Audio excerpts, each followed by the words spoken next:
के हवाले से एक और अहम issue mycotoxin. Mycotoxin basically fungus से पैदा होने वाले, फंजाई से पैदा होने वाले सेकेंडरी मेटाबोलाइट्स हैं, जहरीले मादे हैं। 400 से ज्यादा अक़साम के माइकोटॉक्सिन जो हैं वो रिपोर्टेड है, जिनमें सबसे ज्यादा खतरनाक और बदकिस्मती से पाकिस्तान में सबसे ज्यादा प्रेवलेंट एफ्लाटॉक्सिन है। एफ्लाटॉक्सिन के अलावा पेट्रोलिन, जीरालिनॉन, ट्राइकोथिसिन्स, इस तरह के डिफरेंट माइकोटॉक्सिन्स हैं, वो रिपोर्टेड हैं।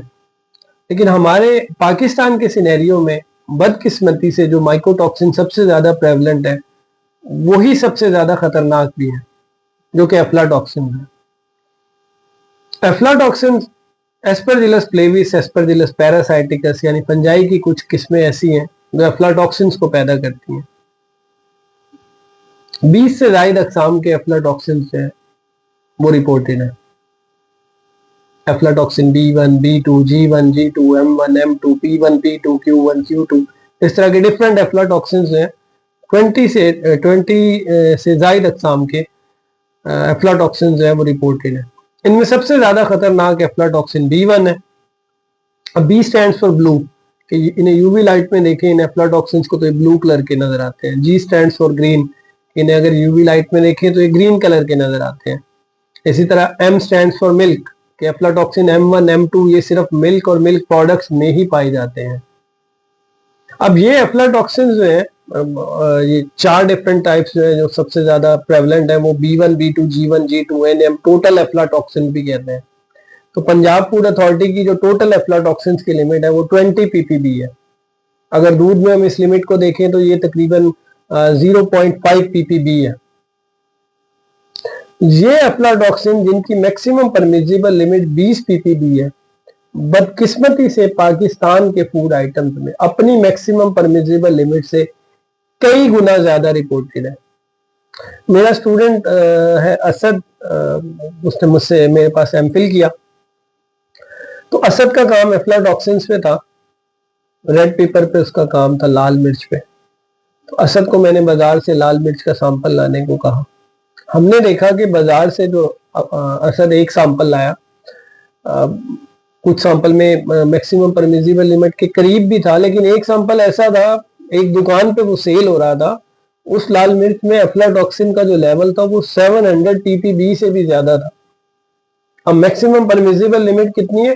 20 ppb, और सेल जो बाजार में हो रहा है वो है 700 ppb। अब वो 700 ppb की लाल मिर्च जो है वो आपने और मैंने खानी है। अब वो ऐसी लाल मिर्च थी जो अपेरेंटली भी नजर आ रहा था कि इसमें इशू है, लेकिन वो कमर्शियली अवेलेबल थी, फॉर सेल थी।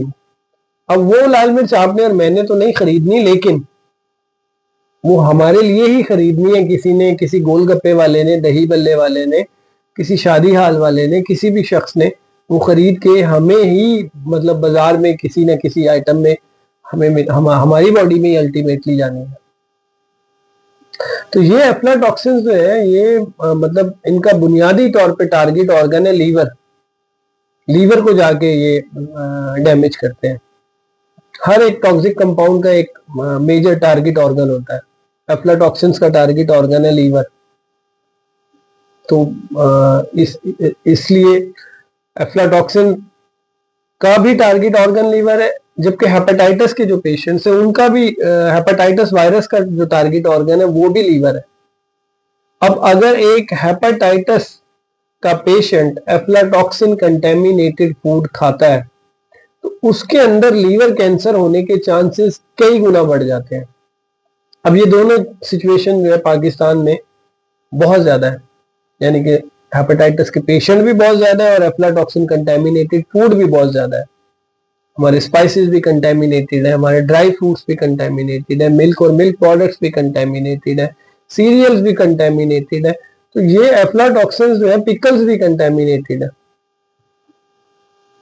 ऐसा नहीं है इन्हें कंट्रोल नहीं किया जा सकता। फंगस है, फंगस को कंट्रोल करना है, फंगस ने आगे एफ्लाटॉक्सिन को पैदा करना है। तो फंगस को आप कंट्रोल कर लेंगे तो एफ्लाटॉक्सिन आएंगे ही।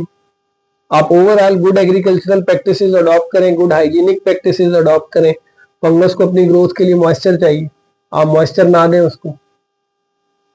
आपने देखा होगा कि अक्सर आपके घरों में रोटी रह जाती है, उस रोटी के ऊपर कुछ दिनों में फंगस लग जाती है। अब वो फंगस वाली रोटी जो है उसके अंदर फंगस नहीं है, उसके अंदर फंगस के साथ एफ्लाटॉक्सिन भी है।